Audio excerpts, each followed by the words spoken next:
कांवड़ यात्रा के हैं कई कड़े नियम और महत्व, जाने कांवड़ के प्रकार।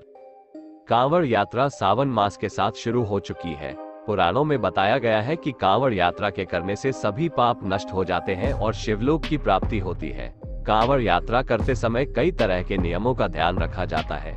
इन नियमों को पालन करते हुए ही कांवड़ यात्रा पूरी मानी जाती है। आइए जानते हैं कांवड़ यात्रा का महत्व, नियम और कांवड़ कितने प्रकार की होती है। सावन की शुरुआत के साथ ही कांवड़ यात्रा भी शुरू हो चुकी है। सावन के साथ ही कांवड़ यात्रा को लेकर शिव भक्तों में काफी उत्साह देखने को मिलता है।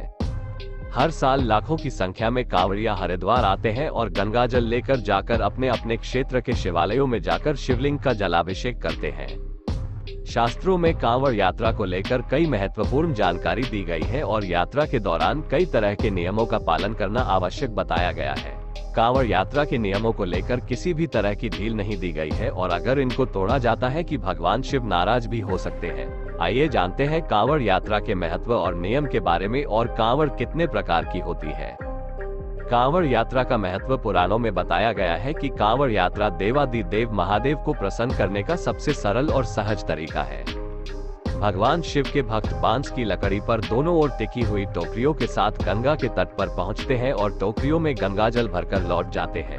कांवड़ को अपने कंधों पर रखकर लगातार यात्रा करते हैं और अपने क्षेत्र के शिवालयों में जाकर जलाभिषेक करते हैं। मान्यता है कि ऐसा करने से व्यक्ति को मोक्ष की प्राप्ति होती है और जीवन में कभी कोई कष्ट नहीं होता है। साथ ही घर में धन धान्य की कभी कोई कमी नहीं होती है और अश्वमेध यज्ञ के समान फल मिलता है। कांवड़ यात्रा के प्रमुख नियम। कांवड़ यात्रा के दौरान किसी भी तरह का नशा, मांस, मदिरा या तामसिक भोजन नहीं करना चाहिए। कांवड़ यात्रा पूरी तरह पैदल की जाती है।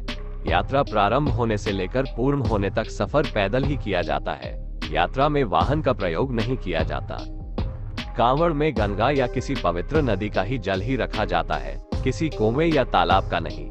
कांवड़ को हमेशा स्नान करने के बाद ही स्पर्श करना चाहिए और ध्यान रखना चाहिए कि यात्रा के समय कांवड़ या आपसे चमड़ा स्पर्श ना हो। कांवड़ियों को हमेशा जत्थे के साथ ही रहना चाहिए।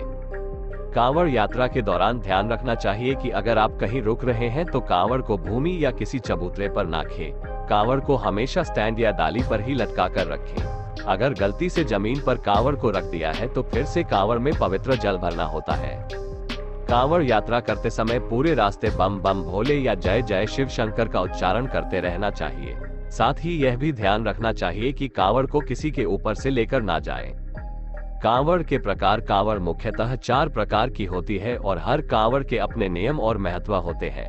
इनमें है सामान्य कांवड़, डाक कांवड़, खड़ी कांवड़, दांडी कांवड़। जो शिव भक्त जिस प्रकार की कांवड़ लेकर जाता है उसी हिसाब से वो तैयारी की जाती है।